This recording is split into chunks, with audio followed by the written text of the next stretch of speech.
हरे कृष्णा, राधे राधे। आप सभी का दिन शुभ और मंगलमय हो।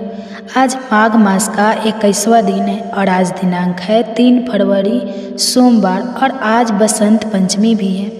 आप सभी को बसंत पंचमी की भी बहुत बहुत शुभकामनाएं। माँ शारदे का आशीर्वाद सदैव आप सभी पर बना रहे।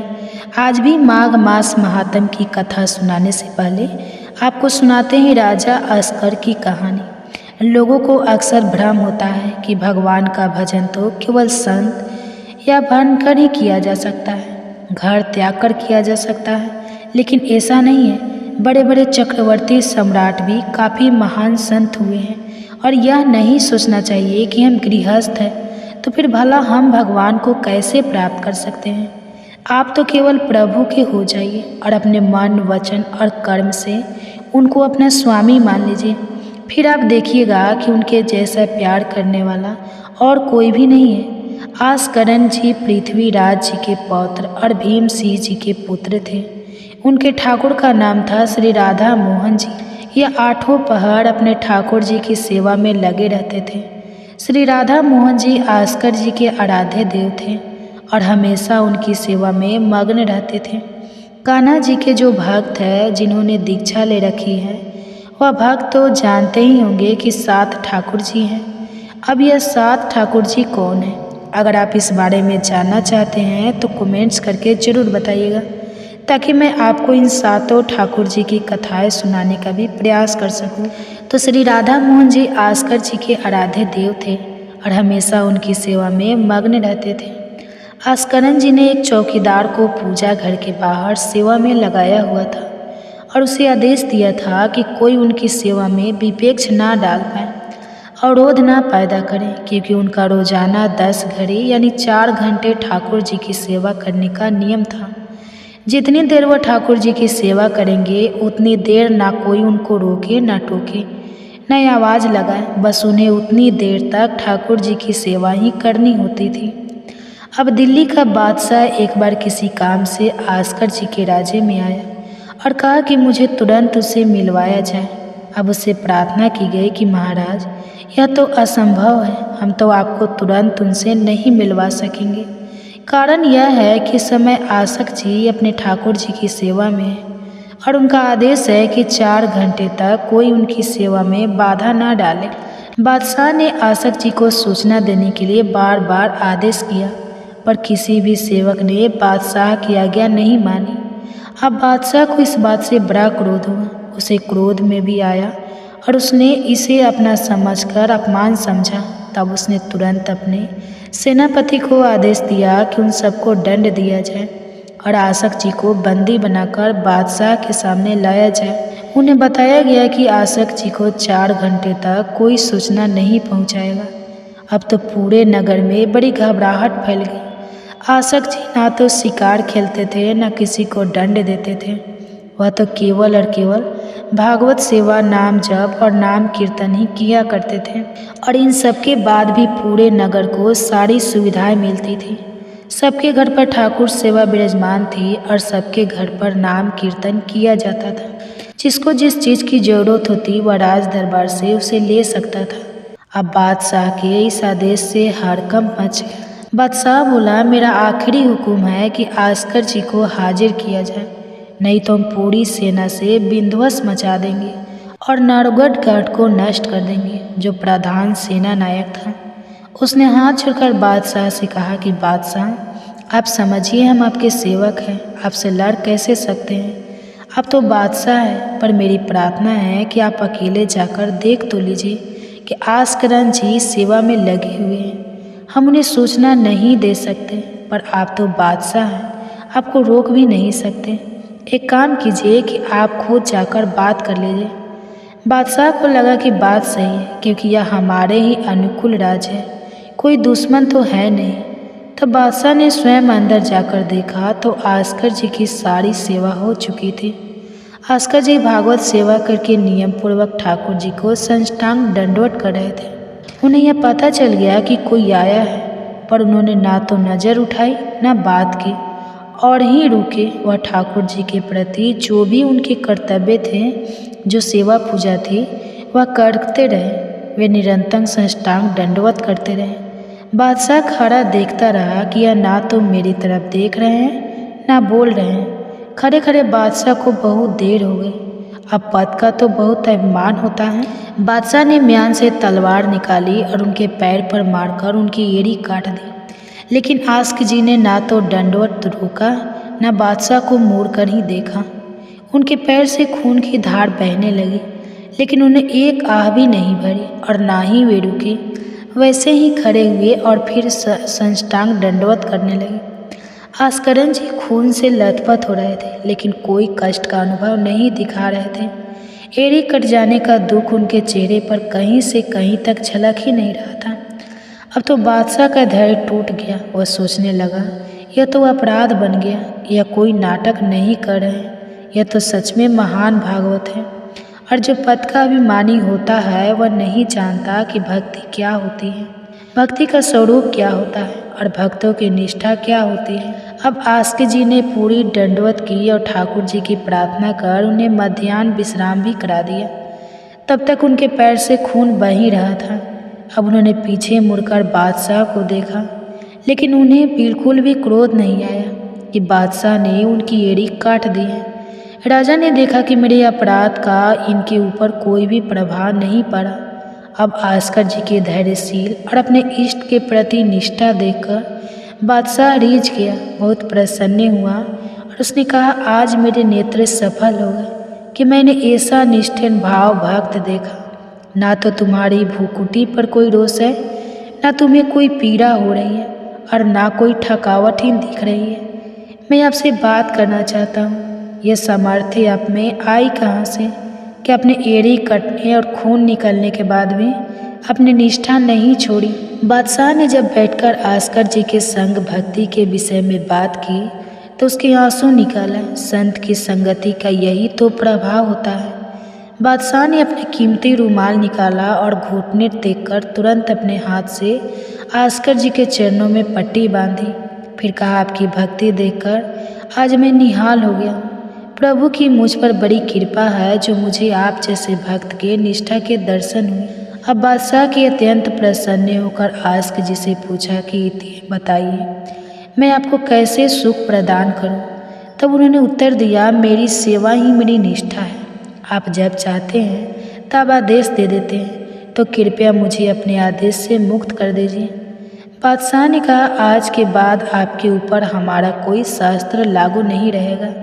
आप जब चाहे स्वेच्छा से आ सकते हैं, ना आए तो भी आपके राज पर अब हमारा कोई अधिकार नहीं रहेगा। श्री आस्करन जी को एक बार बहुत तेज बुखार आ गया। इतने कष्ट में ठाकुर जी की सेवा करना संभव ही नहीं था। उनकी सेवा प्रातः काल से ही प्रारंभ होती थी। अब उन्हें बस एक ही चिंता सताने लगी कि अब कल सेवा कैसे होगी। उनकी शिथिलता में भगवान ने उनके एक सेवक को आदेश दिया कि आस्कर जी को चनामृत पिला दो, वे ठीक हो जाएंगे। अब वह सेवक रात में ही आस्कर जी के पास गया और बोला, महाराज ठाकुर जी ने कहा है कि अब चनामृत पी लीजिए। जैसे ही उन्होंने चनामृत पिया उनके शरीर का रोग नष्ट हो गया और वे भी स्वस्थ होकर सुबह सेवा में गए। अब एक बार एक विपक्षी राजा ने आस्कर जी के राज पर आक्रमण कर दिया। जब आस्कर जी को यह बात पता चली तो उन्होंने कहा, प्रभु हमसे मार काट नहीं होगी, सब में आप ही तो विराजमान हैं, अब हमसे युद्ध नहीं होगा। इसलिए या तो मुझे राजपाट से हटाओ या फिर मुझे कहीं एकांत में ले चलो जहाँ मैं आपके लिए रो सकूं और तड़प सकूं, लेकिन यह तलवार उठाना अब मुझसे नहीं होगा। फिर भी उन्होंने भीतर से महसूस किया कि तुम राजा हो और प्रजा की रक्षा करना तो तुम्हारा कर्तव्य है। अब उन्होंने पूरी सेना को सजाया और सभी से कहा, मंजीरा लड़ नाम कीर्तन करो।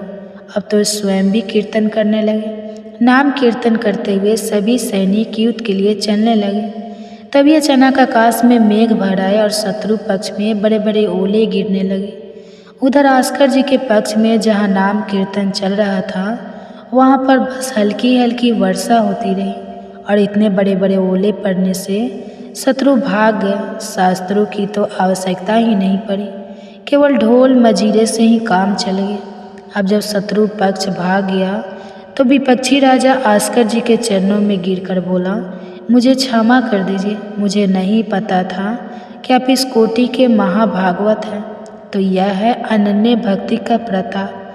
अगर हम अपने ठाकुर जी की सेवा, ठाकुर जी का नाम जप और ठाकुर जी के ही गुणों का गायन करते हैं तो किसी में ताकत नहीं कि हमें परास्त कर सके। तो यह थी आज की कथा। आपको कैसी लगी कमेंट बॉक्स में ज़रूर बताइएगा। आप सुनिए एक और कथा, श्री कृष्ण और सत्यभामा की कहानी आज के अध्याय में। इस पर इंद्राणी ने पारिजात वृक्ष देने के लिए मना करते हुए कहा कि यह वृक्ष मृत्यु लोक के योग्य है ही नहीं, इसलिए मैं इसे नहीं दे सकती। यह तो केवल स्वर्ग लोक में होना चाहिए।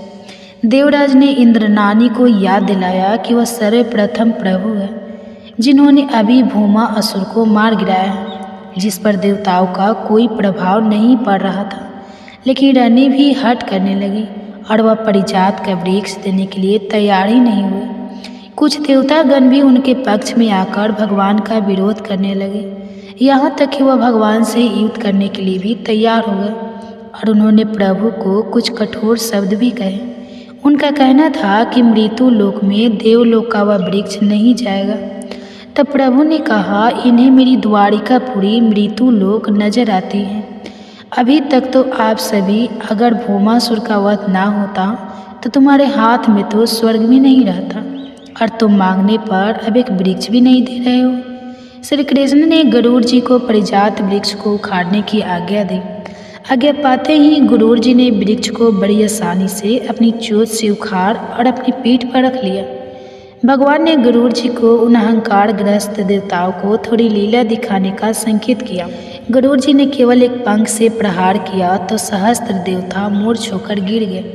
तब इंद्र ने प्रभु को प्रणाम करते हुए कहा कि हम लोगों से जो त्रुटि हुई हो, हे प्रभु, उसके लिए हमें क्षमा करें। ठाकुर जी, सत्यभामा जी और पारिजात वृक्ष अब सब करुण जी पर विराजमान होकर वापस आ गए। पारिजात वृक्ष को सत्यभामा जी के महल में लगाया गया। अब सत्यभामा जी बहुत प्रसन्न थे। कुछ समय बाद नारद जी सत्यभामा जी के महल में पहुँचे। सत्यभामा जी ने नारद जी से कहा, देवर्षि, आपकी कृपा से श्री कृष्ण मुझे बहुत प्रेम करते हैं। रुक्मणी जी को तो प्रभु ने पारिजात वृक्ष का केवल एक पुष्प लाकर दिया था और देखिए, यह वृक्ष आज मेरे आंगन में शोभा बढ़ा रहा है। नारद जी ने देखा कि सत्यभामा जी को अपने महल के वैभव का अहंकार हो गया था। सत्यभामा जी के पिता को सूर्य भगवान से स्वयंतक मणि मिली थी। वह मणि 8 भाग सोना रोज पैदा करती थी और अब पारिजात वृक्ष भी उनके पास आ गया था। भगवान को दैन्य अच्छी लगती है, गर्व नहीं। और जिस भक्त के मन में गर्व आ जाए, जिस भक्त के अंदर अहंकार आ जाए, भगवान उसे चूर चूर कर ही डालते हैं। नारद जी ने सत्यभामा जी से कहा कि श्री कृष्ण तो आपसे बहुत प्रेम करते हैं। सत्यभामा जी ने कहा, आपकी कृपा है नारद जी। नारद जी, आप क्या मुझे कोई ऐसा उपाय बता सकते हैं कि श्री कृष्ण सबसे ज़्यादा मुझे ही केवल प्यार करें और मुझसे एक पल के लिए भी कभी दूर ना जाए। नारद जी ने कहा, देवी, अगर किसी भी प्रिय वस्तु को दान कर दिया जाए तो वह बहुत लंबे समय के लिए प्राप्त हो जाती है। अब सत्यभामा जी ने सोचा कि मुझे तो सबसे अधिक प्रिय श्री कृष्ण ही हैं, तो वह श्री कृष्ण को ही दान में देने के लिए तैयार हुए। ब्राह्मणों को बुलाया गया और सत्यभामा जी से संकल्प कराया गया कि वह श्री कृष्ण का दान नारद जी को करती हैं। जब भगवान श्री कृष्ण आए तो नारद जी के दान के अनुसार उन्हें अपने हाथ चलने को कहा। प्रभु ने पूछा, क्यों? नारद जी ने उन्हें बताया कि सत्यभामा जी ने आपको मुझे दान में दे दिया है, अब तो आपको मेरे साथ चलना होगा। सत्यभामा जी ने नारद जी के आगे हाथ जोड़े और कहा कि देवर्ष, आप कह रहे थे कि प्रभु मुझसे कभी एक क्षण के लिए भी दूर नहीं होंगे। मैंने तो इसलिए दान किया है, किंतु आप तो प्रभु को ही लेकर जा रहे हैं। नारद जी ने पूरा शास्त्र ज्ञान उन्हें बताया कि आपके अगले जन्म में प्रभु हमेशा के लिए आपके ही हो जाएंगे। सत्यभामा जी बोली, आप जो कहेंगे बदले में मैं दे सकती हूँ, लेकिन मैं श्री कृष्ण को एक क्षण के लिए भी नहीं छोड़ सकती। तब नारद जी ने बताया कि अगर आप दान में दी गई वस्तु को पुनः प्राप्त करना चाहती हैं तो उसके बार बार की कोई वस्तु मुझे दे दीजिए। देवर्षि ने पूछा कि श्री कृष्ण को प्राप्त करने के लिए श्री कृष्ण के बराबर कोई वस्तु है देवी आपके पास? तब सत्यभामा जी ने कहा कि एक श्री कृष्ण क्या, मैं तो अनेकों तोल दूंगी। नारद जी उनके यही भ्रम तो मिटाना चाहते थे। तब नारद जी ने कहा ठीक है देवी, तो श्री कृष्ण के बराबर आपके पास जो सोना चांदी हीरे रत्न जवाहरात है उन्हें तौल कर मुझे दे दीजिए। तब श्री कृष्ण इस बात पर मुस्कुरा दिए। सत्यभामा जी तैयार हो गए। उन्होंने बड़ा सा एक सुंदर तराजू मंगवाया। अब उसके एक पलड़े में द्वारिकाधीश जी बैठे। जब तोलना शुरू हुआ तो सत्यभामा जी सारे सुंदर आभूषण स्वर्ण चांदी रत्न हीरे जवाहरात सब ला ला कर रखती जा रही थी, लेकिन तराजू में कोई फर्क नहीं पड़ रहा था। तराजू ना तो हिल रहा था ना ही ऊपर उठ रहा था। अब तो सत्यभामा जी व्याकुल हो गई कि अगर श्री कृष्ण को तोला नहीं जा सका तो नारद जी तो उन्हें अपने साथ ले जाएंगे। अब उन्होंने अपने साथ साथ अन्य रानियों के आभूषण स्वर्ण रत्न हीरे जवाहरात आदि लाकर पलड़े में डाल दिए, लेकिन पलड़ा फिर भी श्री कृष्ण का ही भारी रहा। खुद को मिलाकर अन्य रानियों के जितने स्वर्ण आभूषण आदि थे वह सारे के सारे उन्होंने पलड़े में रख दिए थे, लेकिन पल्ला हिला ही नहीं। यह देखकर सत्यभामा जी अब तो व्याकुल होकर रोने लगे। तब उन्होंने नारद जी से प्रार्थना की कि हे देवर्ष, मैं श्री कृष्ण के बिना नहीं रह सकती और अब तो मेरे पास श्री कृष्ण के बराबर देने के लिए कुछ भी नहीं बचा। नारद जी ने कहा यह सारी रानियां हैं, लेकिन रुक्मणी जी कहीं दिखाई नहीं दे रही। आप एक बार रुक्मणी जी से पूछिए, उनके पास कुछ तो ऐसी वस्तु होगी जो श्री कृष्ण के बराबर हो। तब सत्यभामा जी दौड़ते हुए रुक्मणी जी के पास गई और रोते हुए उन्हें सारा वृत्तांत सुनाया। फिर उन्होंने कहा कि आप तो मेरी बड़ी बहन हैं, अब आप मुझ पर अपनी कृपा करें। तब रुक्मणी जी ने कहा कि तुम निश्चिंत हो जाओ, और उन्होंने ऐसा कहकर तुलसी का एक पत्ता लिया और उसमें कृष्ण नाम लिखा। रुक्मणी जी ने सारे आभूषण हटा दिए और जैसे ही पलड़े पर तुलसी का एकमात्र पत्ता रखा तो तुलसी जी का वह पलड़ा भारी हो गया और श्री कृष्ण का पलड़ा ऊपर उठ गया। तुलसी जी पर कृष्ण नाम लिखा था तो कृष्ण नाम का पलड़ा भारी हो गया और श्री कृष्ण हल्के हो गए। नारद जी और रुक्मणी जी मुस्कुराकर सत्यभामा जी से कहने लगी, देखो प्रीतम को कैसे तोला गया। नाम से श्री कृष्ण को आप किसी सोने चांदी रत्नों से नहीं तोल सकते, क्योंकि श्री कृष्ण का नाम तो उनसे भी भारी है। इसलिए भगवान के भक्तों को कभी भी अपने पास जो कुछ भी हो उसका अहंकार नहीं करना चाहिए, बल्कि सच्चे मन से श्रद्धा के साथ केवल और केवल भगवान का नाम ही जपना चाहिए। तो यह थी आज की कथा। सभी मिलकर प्रेम से बोलिए बांके बिहारी लाल की जय, श्री कृष्ण भगवान की जय। आप सुनिए आज का माघ मास महात्म्य।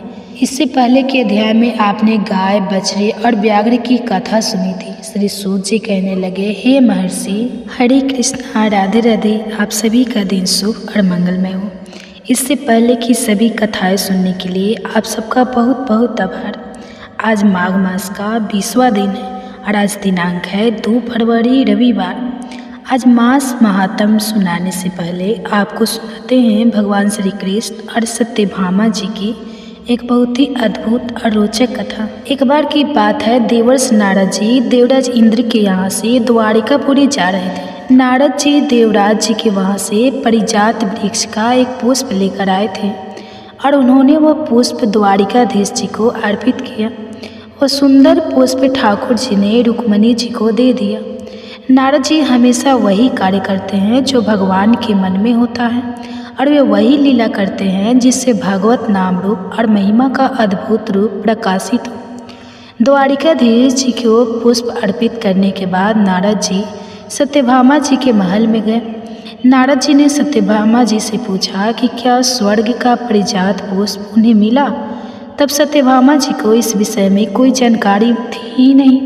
अब नारद जी ने उनसे कहा कि मैं तो आपको श्री कृष्ण की सर्वोपरि प्राण प्रिया मानती हूँ, तो मुझे लगा कि प्रभु ने वह पुष्प आपको ही दिया होगा, लेकिन दासिया से पता करने पर ज्ञात हुआ कि वह पुष्प तो भगवान ने रुक्मिणी जी को दे दिया था।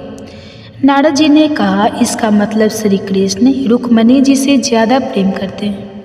अब यह बात सुनते ही सत्यभामा जी रूठकर बैठ गई। नारद जी द्वारिकाधीश के पास पुनः गए और कहने लगे, प्रभु आपके उस पुष्प को रुक्मिणी जी को देने की वजह से सत्यभामा जी आपसे रूठ गई है। तब ठाकुर जी ने पूछा, यह बात सत्यभामा जी को कैसे पता चली? नारद जी ने कहा, प्रभु मैं ही गया था उनके पास, ऐसे ही बात बात में यह बात मेरे मुंह से निकल गई। अब ठाकुर जी ने नारद जी की तरफ देखा और मुस्कुराए कि नारद जी कोई ना कोई ऐसी लीला करते ही रहते हैं। जब प्रभु सत्यभामा जी के समीप आए तो उन्होंने कहा कि वह पुष्प भले ही नारद जी वापस ले जाते, लेकिन उसे रुक्मिणी के पास नहीं जाना चाहिए था।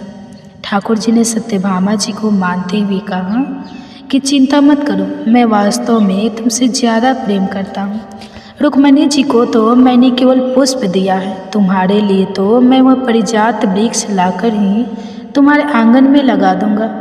यह बात सुनते ही सत्यभामा जी हो गई। इधर पृथ्वी के पुत्र भौमासुर का जब अत्याचार बढ़ा तो देवराज इंद्र ने श्री द्वारिकाधीश की शरण ली और उनसे सारे देवताओं को बचाने की प्रार्थना की। सत्यभामा जी साक्षात पृथ्वी देवी का रूप है। भौमासुर अर्थात नरकासुर पृथ्वी देवी का पुत्र था।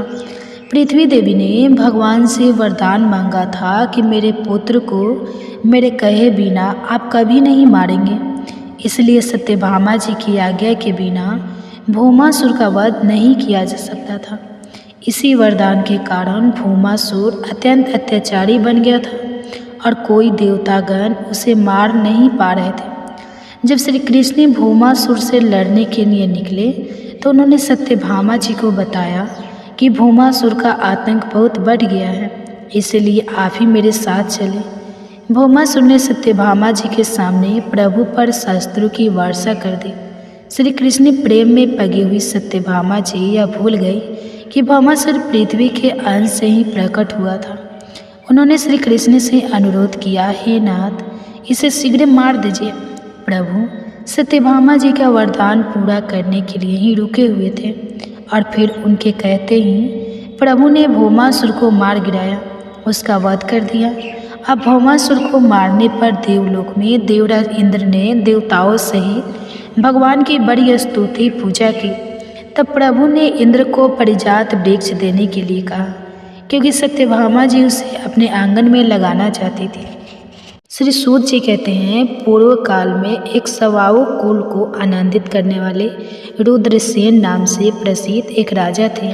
सब गुणों से संपन्न कांतिपुर उनकी राजधानी थी और उनकी परंपरा धर्मपत्नी का नाम था प्रज्ञावती। राजा बैसाख मास की पूर्णिमा को सदैव रानी प्रज्ञावती के साथ थोड़ी सी सेना लेकर चमत्कारपुर के क्षेत्र में भगवान महाकाल का दर्शन करने के लिए जाते और भगवान महादेव के आगे अपनी पत्नी सहित श्रद्धापूर्वक बैठकर रात्रि में जागरण करते थे।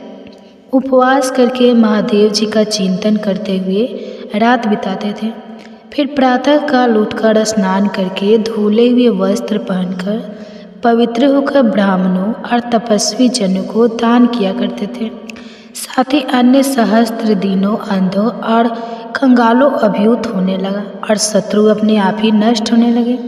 एक समय उसी अवसर पर जब राजा हाटकेश्वर क्षेत्र में आए तब उन्होंने देखा कि महाकाल देव के सामने अनेक देशों और दिशाओं से श्रेष्ठ ब्राह्मण भी वहां पधारे हुए हैं। वे सब वेद पाठ में तत्पर है और परस्पर देवों ऋषि मुनियों और प्राचीन राजस्व की कथा व्रता कर रहे थे। राजा ने क्रमशः उन सबको प्रणाम कर स्वयं भी उनसे अभिनंदन होकर एक और आसन ग्रहण किया। कथा समाप्त होने पर मुनीश्वर ने पूछा, हे राजन, तुम प्रतिवर्ष बैसाखी पूर्णिमा को दूर देश से यहाँ आकर केवल रात में महादेव जी के सामने जागरण करते हो। तीर्थ में जो स्नान दान अधिक अन्य क्रियाएं बताई गई हैं उन सबको छोड़कर पहले तुम इस जागरण कार्य की ओर ही ध्यान देते हो, अतः इसका फल क्या है सो हम लोगों से बताओ। तब राजा ने कहा, हे विप्र, आप लोगों ने जो कुछ पूछा वह यद्यपि गोपनीय रहस्य की बात है, फिर भी मैं आपसे अवश्य ही कहूँगा। प्राचीन काल की बात है, मैं वैदेश नगर के वैश्य कुल में उत्पन्न हुआ था। मेरे पास उस समय धन का सर्वथा अभाव था। मेरे भाई बंधु पग पग पर मेरा निरादर करते थे और अंत में उन्होंने मुझे ही त्याग दिया। तब मैं अपनी पत्नी को साथ लेकर परदेश को चल दिया। सर्वराष्ट्र देश को धन धान्य से संपन्न सुनकर मन में उसका ध्यान करते हुए चला और रास्ते में भिक्षा का अन्न भोजन करता हुआ मैं क्रमशः आगे बढ़ते बढ़ते अनंत देश में चमत्कारपुर के समीप आ पहुँचा। वहाँ मैंने स्वच्छ जल से भरा हुआ एक सरोवर देखा और थकावट से बहुत कष्ट तो मैं पा ही रहा था। वहाँ पहुंचकर मैंने उस सरोवर के शीतल जल से स्नान किया। उसके बाद मेरी पत्नी मुझसे कहने लगी, हे नाथ, इस जलाशय से कुछ कमल संग्रह कर लीजिए जिससे आज का भोजन चले। यह पास ही इंद्रपुरी के समान मनोहर नगर दिखाई देता है, वहाँ चलकर इन कमलों को बेच लेना चाहिए। तब मैंने बेचने के लिए बहुत सारे कमल इकट्ठे कर लिए और चमत्कारपुर में आकर सब और घूमा, किंतु कोई भी मनुष्य उन कमलों को खरीदता ही नहीं था। भूख के मारे मैं दुर्बल हो रहा था, मेरा गला सूख गया था। उस समय सूर्यास्त हो गया। तब मैं वैराग्य भाव को प्राप्त होकर पत्नी के साथ एक टूटे फूटे मंदिर में गया और उन कमलों को पृथ्वी पर लेकर लेट गया। फिर आधी रात बीतने पर मैंने गाने की ध्वनि सुनी। तब मेरे मन में विचार हुआ कि निस्संदेह आज यहाँ जागरण का पर्व है, इसलिए चलो, अगर कोई मेरे इन कमलों को मूल्य देकर ले लेगा तो भोजन की व्यवस्था भी हो जाएगी। ऐसा निश्चय करके उन सभी कमलों को उठाकर मैं अपनी पत्नी के साथ जहाँ से उस गीत की सुंदर ध्वनि आ रही थी उसी ओर चल दिया। वहाँ जाने पर मैंने देवताओं के स्वामी भगवान महाकाल को श्रेष्ठ ब्राह्मणों द्वारा पूजित होते हुए देखा। वे ब्राह्मण भगवान के आगे बैठकर जप और गीत में लगे हुए थे। कोई नृत्य करते, कोई गीत गाते, कोई होम करते और कोई धार्मिक उपाख्यान कर रहे थे। तब मैंने एक व्यक्ति से पूछा, यहाँ क्यों जागरण किया जाता है? उसने कहा कि आज भगवान महाकाल की प्रसन्नता के लिए उपवास परायण ब्राह्मणों द्वारा भक्ति भाव से जागरण किया जाता है। आज वैशाख मास की पुण्य तिथि पूर्णिमा है। इस समय जो मनुष्य भगवान महाकाल के आगे भक्ति पूर्वक जागरण करता है वह निश्चय ही स्वर्ग लोक को प्राप्त होता है। तब मैंने कहा, हे भद्र पुरुष, मेरे पास कमल के फूल हैं, इन्हें ले लीजिए और बदले में कुछ मूल्य मुझे दे दीजिए जिससे मेरा भोजन चले। तब उसने 3 पल स्वर्ण देना चाहा। यह देखकर मैंने सोचा, स्वयं ही क्यों ना इन कमलों से द्वेश्वर महादेव जी की पूजा करो। लगता पूर्व जन्म में मेरे शरीर से कोई भी पुण्य कर्म नहीं हुआ था, इसलिए इस जन्म में मुझे ऐसी दुर्गति भोगनी पड़ रही है। किंतु क्या करूं, मेरी प्रेयवादिनी पत्नी का गला भूख के मारे सूखा जा रहा है और इसमें संदेह नहीं कि अगर अन्न ना मिला तो यह कल तक जीवित भी नहीं रहेगी। इस प्रकार चिंता में पड़े हुए मुझसे मेरी विनय सलाला पत्नी कहने लगी, नाथ, धन के लोभ से इन कमलों को मत बेचो। आज अपने के पास अन्न ना होने से विश्वेता उपवास व्रत का योग लग गया है। भूख की कष्ट से अब तक तो हम जागते ही रहे हैं। शेष रात्रि में मैं और भी जागरण कर लेंगे। हमने सरोवर में दिन के समय स्नान करके देव पूजन तो किया ही था, इस समय भी इन कमलों से हम भगवान महाकाल का पूजन करें, इससे हम दोनों का ही परम कल्याण होगा। पत्नी के ऐसा कहने पर फिर हम दोनों ने बड़ी प्रसन्नता के साथ कमल पुष्पों से महादेव जी का पूजन किया। भूख की पीड़ा से तो हमारे पास आई ही नहीं। प्रातः काल जब सूर्योदय हुआ उस समय भूख से पीड़ित होकर उसी स्थान पर मेरी मृत्यु हो गई। तब मेरी पत्नी ने मेरे शरीर को लेकर बड़े हर्ष के साथ चिता की अग्नि में प्रवेश किया। उसी पुण्य के प्रभाव से मैं कांतिपुर का राजा हुआ और मेरी पत्नी दशा देश के राजा की पुत्री हुई, जिसे अपने पूर्व जन्म की बातों का भी स्मरण था। दशराज ने इसका स्वयंवर रचाया और उसमें इसने मुझे पहचान कर मुझको ही वरण किया और मैंने भी इसे अपने पूर्व जन्म की पत्नी समझकर अपना लिया। इसी कारण से मैं प्रति वर्ष वैशाख पूर्णिमा को यहाँ आकर अपनी धर्म पत्नी के साथ महाकाल देव के सामने जागरण और पुष्प धूप तथा चंदन आदि के द्वारा उनका पूजन किया करता हूँ। ब्राह्मणों, उस समय तो मैंने बिना श्रद्धा के ही जागरण किया था, फिर भी महादेव जी की कृपा से मुझे ऐसा फल प्राप्त हुआ।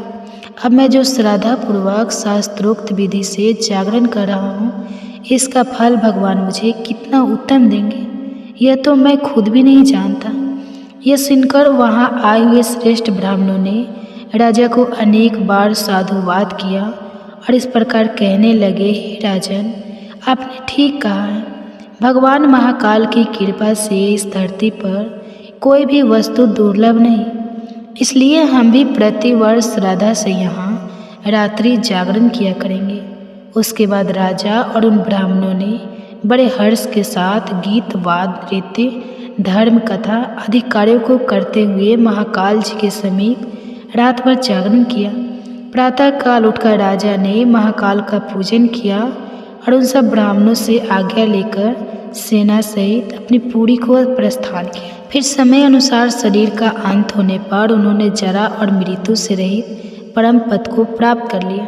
श्री सूत जी कहते हैं, हे महर्षि, इस प्रकार मैंने आप लोगों के समक्ष भगवान महाकाल के उत्तम महात्म का वर्णन किया है, जो सब पापों का नाश करने वाला है। श्री सूत जी कहते हैं, महर्षि, उसी क्षेत्र में एक महापुण्य दय कुंड भी है, जिसके तट पर कलशेश्वर देव का निवास है।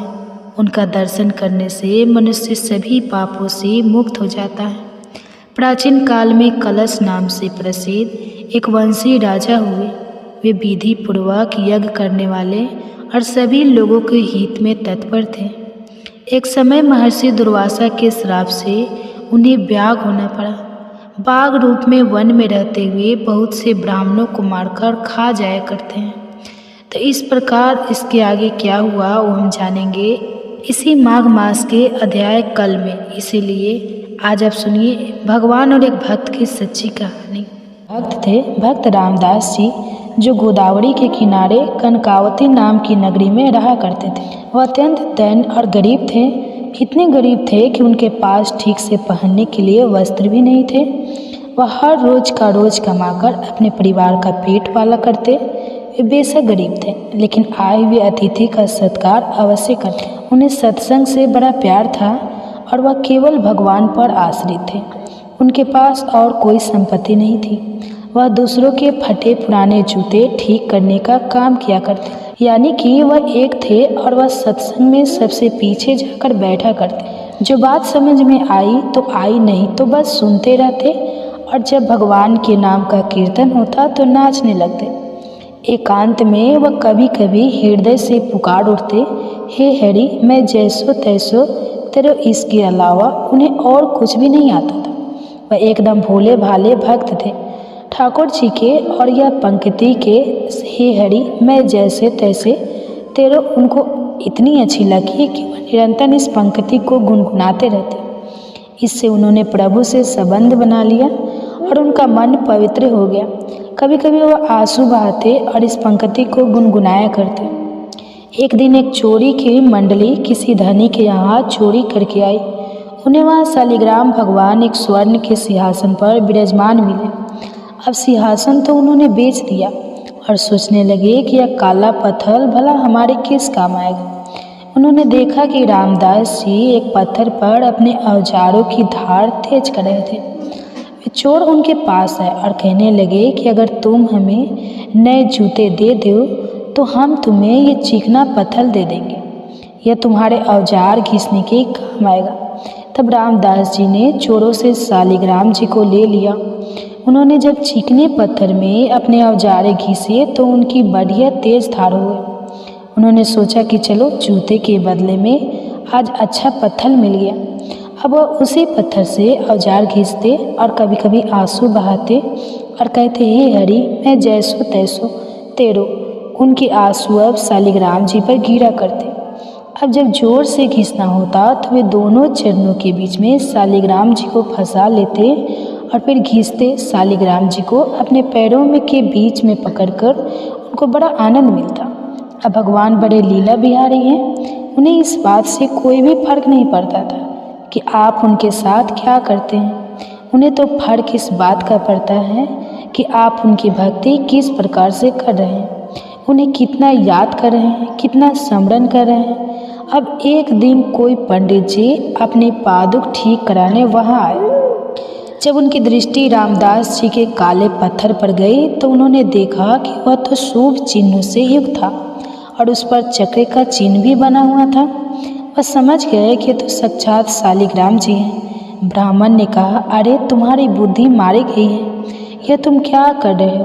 रामदास जी ने कहा, अपने पत्थर से अपने औजार की धार बढ़ा रहा हूँ। ब्राह्मण समझ गए कि यह तो मूर्ख आदमी है, इससे क्या ही बात करें।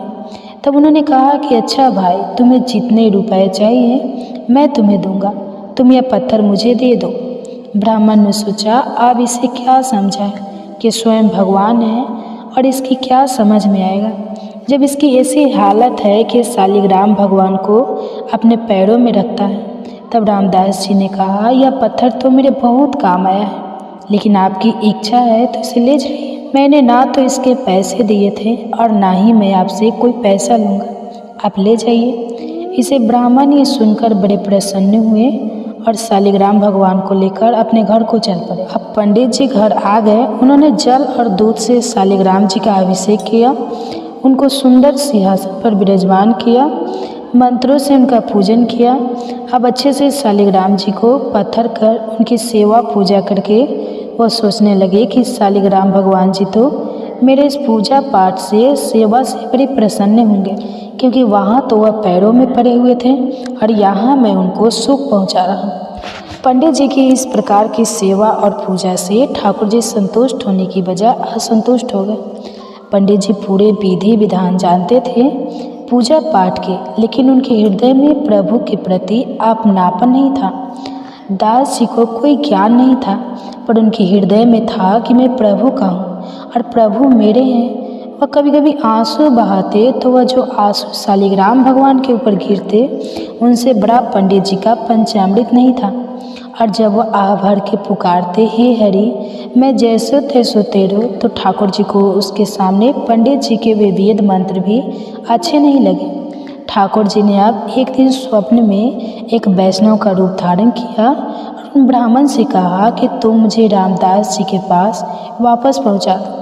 यह तुम्हारा अभिषेक और सिंहासन में विराजमान करना मुझे यहाँ बिल्कुल अच्छा नहीं लग रहा। मुझे तो उसकी सूखी रोटी और आह भरी पुकार ने खरीद लिया है, मुझे तुम वही पहुँचा कराओ। अब जब स्वयं भगवान ने स्वप्न में ऐसा आदेश कर दिया तो उसके तो होश ही उड़ गए। ब्राह्मण ने सोचा कि मैं जिसे अनपढ़ और गंवार समझता था, प्रभु से कितना प्यार करते हैं। अब पंडित जी ने हाथ में सुंदर वस्त्र पर शालिग्राम भगवान जी को लिया और भगवान से कहा, आपको पता है कि आपके ऊपर वह औजार घिसता है। चंदन तिलक लगाने की बात तो छोड़िए, सिंहासन पर विराजमान करने की भी बात जाने दो। अरे आप पर तो वह पैर रखकर औजार खींचता है और आपको वह पसंद है। प्रभु ने कहा कि जब वह आंसू बहाते हुए मेरा नाम बोलता है ना, तो मुझे इतना सुख मिलता है जो तुम्हारे वेद मंत्रों से भी नहीं मिलता। और अब जब वो मेरे ऊपर पैर रखता है तो मुझे ऐसा लगता है कि वो आत्मसमर्पण कर रहा। ब्राह्मण ये सुनकर बहुत दैन्य हुए कि मेरा ये दुर्भाग्य है कि आज तक मुझे वह प्राप्त नहीं हुआ जो रामदास जी को प्राप्त है, क्योंकि स्वयं ठाकुर जी वहाँ जाना चाहते हैं, यहाँ के सारे सुखों को छोड़कर उसके अभाव के साथ रहना चाहते हैं। यह विचार करके उन्होंने शालिग्राम जी को रामदास जी के घर तक ले जाने का निश्चय किया, लेकिन मन ही मन में वो बहुत जल रहे थे कि मैं तो ब्राह्मण हूँ लेकिन अंडबड़ा हूँ, मेरे अंदर वह बात नहीं है जो उस दैन्य भक्त रामदास के हृदय में है। यह सब सोच सोचकर वह बार बार शालिग्राम जी को हृदय से लगाकर विकल होकर रोने लगते। यह है किसी भी तरह से एक भक्त का संग होने का असर। तो ये रामदास जी के दर्शन का ही प्रभाव था कि वह ब्राह्मण दैन्य होकर जा रहे हैं कि क्या मेरे अंदर भी भक्ति आएगी, मेरी पूजा आपको पसंद नहीं तो प्रभु मुझे ऐसा भाव तो दो जिससे मैं भी रामदास जी जैसी भक्ति कर सकूं। भागवत प्रेमी महात्मा का संग होते ही जाति का अभिमान, कुल का अभिमान, विद्या का अभिमान सब कुछ नष्ट होने लगता है। ब्राह्मण जी अब शालिग्राम भगवान को एक कपड़े में रखकर रामदास जी के घर आए और देखा कि रामदास जी की आंखों से तो आंसू बह रहे थे और रोते रोते उनके मुख से बार बार निकल रहा था, हे हरि, मैं जैसो तैसो तेरो। अब ब्राह्मण के तो होश उड़ गए। देखा कि उनके कपड़े फटे और पुराने हैं, शरीर बहुत दुबला पतला और कमज़ोर है, क्योंकि खान पान की उचित सामग्री उनके पास नहीं है। तो उनको तो बस एकांत में बैठकर बार बार ठाकुर जी को पुकारना अच्छा लगने लगा। उसको यह भी नहीं पता कि यही भक्ति है। अब ब्राह्मण ने जब यह सब देखा तो बोले, धन्य हैं आप, आपके माता पिता धन्य हैं। रामदास, आप तो बड़े महात्मा निकले। मैं तो आपकी ऊंची स्थिति को समझ ही नहीं पा रहा। आपके अधीन स्वयं भगवान है। अब धीरे धीरे रामदास जी के नेत्र खोले, वो अपने भाव से बाहर निकले। तब पंडित जी ने उन्हें बताया कि जिन पर तुम पत्थर समझकर अपना औजार घिसते थे, ये तो स्वयं साक्षात शालिग्राम भगवान है। ये सारे विश्व के स्वामी हैं, घट घट में विराजमान हैं, ये सबके आश्रय हैं। इनकी शरणागति में जाने से जीव बंधन मुक्त हो जाता है। यह तुम्हारी सरलता और प्रेम से रीझ गए हैं। जब मैं इनको लेकर गया, मैंने पंचामृत से इनका अभिषेक किया, वैदिक अस्त्रों द्वारा इनकी स्तुति की, इनकी सेवा की, इन्हें भोग लगाया, लेकिन यह सब इनको पसंद नहीं आया। इनको तुम पसंद है। मेरे स्वप्न में एक वैष्णव रूप धारण करके आया और मुझे ऐसा आदेश दिया कि मुझे तो बस रामदास जी के पास वापस भेज दो। अब तो यह सुनकर रामदास जी रो पड़े कि मैं तो महान पापी हूँ। मैं यह समझ ही नहीं पाया कि यह भगवान है और इनके साथ ऐसा व्यवहार करता रहा। मैं तो बहुत बड़ा अपराधी हूँ। मैं कितना निर्दय, कितना नीच हूँ। देखो मैंने क्या किया। और यह सोच सोचकर वो रोने लगे। तब ब्राह्मण ने उन्हें बताया कि तुम्हारे अंदर जो भाव आया है ना, यह बहुत कृपा से आता है। ब्राह्मण के वचन सुनकर रामदास जी के हृदय में थोड़ी सी शीतलता आई। उन्होंने ब्राह्मण के चरणों में नमन किया और फिर ब्राह्मण वहाँ से चले गए। अब जैसे ही ब्राह्मण वहाँ से गए, रामदास जी ने शालिग्राम जी की मूर्ति लेकर उसको हृदय से लगाया और खूब रोने लगे। अब कहने लगे कि प्रभु, मैं जान ही नहीं पाया कि आप ही हूँ। वह शालिग्राम जी को घर में लेकर गए। फटा पुराना जो भी कपड़ा मिला उसे बिछाया और आसन पर शालिग्राम जी को रखे। फिर जो रूखा सूखा उनके घर में होता, पहले ठाकुर जी को भोग लगाते और फिर गदगद कंठ से प्रभु को पुकारते। कई दिन ऐसी सेवा करने के बाद उनके हृदय में बस यह बात आई कि ठाकुर जी, मैं तो जानता ही नहीं कि आप शालिग्राम भगवान हो। पंडित जी ऐसा बोल कर गए हैं, और अगर आप भगवान हैं तो मुझे दर्शन दीजिए। आप मुझसे प्रेम करते हैं तो अब यह छुपा छुपी का खेल बंद कर दो और मुझे दिखाओ कि आप भगवान कैसे होते हैं। मुझे तो पता ही नहीं। अगर मुझे आपके दर्शन नहीं मिलेंगे तो मैं प्राण त्याग दूंगा। मैं अब आपके बिना नहीं जी सकता। रामदास जी की ऐसी प्रेम भरी पुकार सुनकर भला प्रभु कैसे स्थिर रह सकते थे? तो ठाकुर जी भी स्थिर नहीं रह सके और वह एक वैष्णव का रूप बनाकर रामदास जी के घर पहुँचे। रामदास जी के तो आंसू चल रहे थे। वह प्रभु के प्रेम में झूम रहे थे। भगवान वहाँ खड़े हैं। प्रेम दशा का निरीक्षण करके मुस्कुराते हुए उससे बोले, अरे भैया, यह तू नाच कूद क्यों बचा रहा है? कुछ मिल गया है क्या तेरे को? रामदास जी को आवाज़ सुनाई दी तो उन्होंने आंखें खोल देखा कि कोई वैष्णव है। उन्होंने ही उन्हें संडास दंडवत प्रणाम किया। उन्होंने वैष्णव से कहा कि जब से ये शालिग्राम मिले हैं तब से मेरे हृदय को कुछ हो रहा है, बहुत बेचैनी हो रही है, मुझसे जिया नहीं जा रहा है। तब वैष्णव ने उनसे पूछा, क्या आप इन शालिग्राम को भगवान समझकर पूजते हैं? रामदास ने कहा, हाँ, मेरे अंदर एक आकांक्षा हुई है कि मैं भगवान को साक्षात देखूं, लेकिन अब तक मुझे उनके दर्शन नहीं हुए। मुझे तो कोई पूजा विधि नहीं आती, कोई मंत्र आदि नहीं आता। जैसा मन में आता है मैं तो वैसे ही इनकी सेवा करता हूँ। क्या दीन दयालु प्रभु मुझ पर रीझ जाएंगे? ऐसा कहकर रामदास जी चिल्ला चिल्ला कर रोने लगे। यह भक्ति के आंसू थे, भगवान से विरह के आंसू थे। वैष्णव ने उनकी यह दशा देखी तो कहने लगे, यह बात तो ठीक नहीं है। भगवान तो बड़े बड़े योगियों मुनियों की तपस्या से भी उनको दर्शन नहीं देते, तो फिर भला तुम जैसे साधारण मनुष्य को भगवान कैसे दर्शन देंगे? मेरी बात मानो, ये दर्शन की बात छोड़ो और अपना काम धंधा करो। थोड़ी देर रोज भजन साधन कर लिया करो। वैष्णव की यह बात सुनकर मानो रामदास जी का हृदय फट गया।